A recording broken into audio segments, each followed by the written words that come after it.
சேலம் விருகனூரில் அதிமுக பொதுச் செயலாளர் எடப்பாடி பழனிசாமி பிரச்சாரம் செய்து வருகிறார். அந்த காட்சிகளை பார்க்கலாம். எப்படி ஆட்சி பண்றாங்க பாருங்க. இப்படிப்பட்ட முதலமைச்சர் நாட்டு ஆண்டனா நாட்டு மக்களுக்கு எங்க நன்மை கிடைக்கும்? கிடைக்குமா?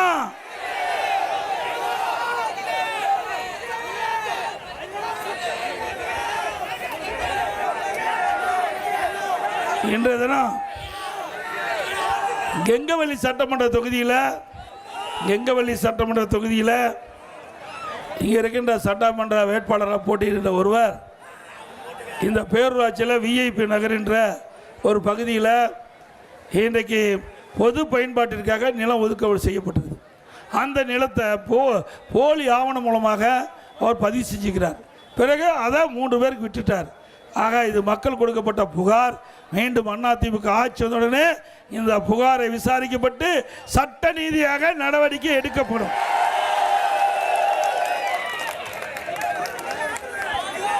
இன்னைக்கு அதிமுக ஆட்சி இருக்கின்ற பொழுது நிறைய திட்டங்களை கொண்டாந்து நிறைவேற்றணும். உங்களுக்கு நல்லா தெரியும், குடிமராமத்து திட்டம் அற்புதமான திட்டம். இன்றைக்கு ஏரி குளம் குட்டை எல்லாம் கிராம பகுதியில் பல ஆண்டுகளாக தூர்வாரம் இருந்தது. இதெல்லாம் ஒரு வறட்சியான பகுதி. இன்றைக்கு மழையை நம்பித்தான் இங்கே இருக்கின்ற விவசாயிகள் இன்றைக்கு விவசாயம் செய்ய வேண்டிய நிலையில் இருக்கின்ற பகுதி நம்முடைய கெங்கவல்லி சட்டமன்ற பகுதி. இப்படிப்பட்ட பகுதியில் இருக்கின்ற ஏரி குளம் குட்டையெல்லாம் தூர்வாருகின்ற பொழுது மழை காலத்தில் இது எல்லாம் ஏரி ஆழமாக்கப்பட்டு இந்த வண்டல் மண் விவசாயிக்கு இயற்கை உரமாக பயன்படுது. மழை காலத்தில் பெய்கின்ற நீர் முழுவதும் தேக்கி வைத்து இப்படி கோடை காலத்தில் நிலத்தடி நீர் உயர்ந்து விவசாயத்திற்கு தேவை நீர் கிடைக்கும், குடிப்பதற்கு தேவை நீர் கிடைக்கும். அது இந்த ஆட்சியாளருக்கு பொறுக்கல, அதையும் ரத்து பண்ணிட்டாங்க. இந்த நல்ல திட்டம் தானே அது? சொல்லுங்க, நல்ல திட்டம் தானே? நம்மள விவசாய தொழிலாளி தானே? இன்றைக்கு உடம்புக்கு உயிர் எப்படியோ அது மாதிரி விவசாயத்துக்கு உயிராக இருப்பது நீர். உண்மைதானே? நீர் இல்லைன்னா விவசாயம் செய்ய முடியாது.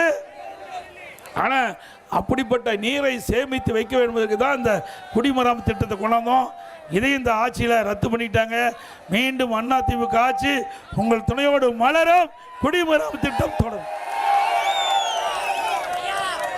அதோட இன்னைக்கு டாஸ்மாக் கடை இருக்குது.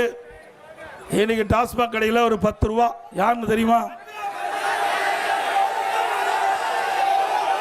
பக்காவாக சொல்கிறீங்க.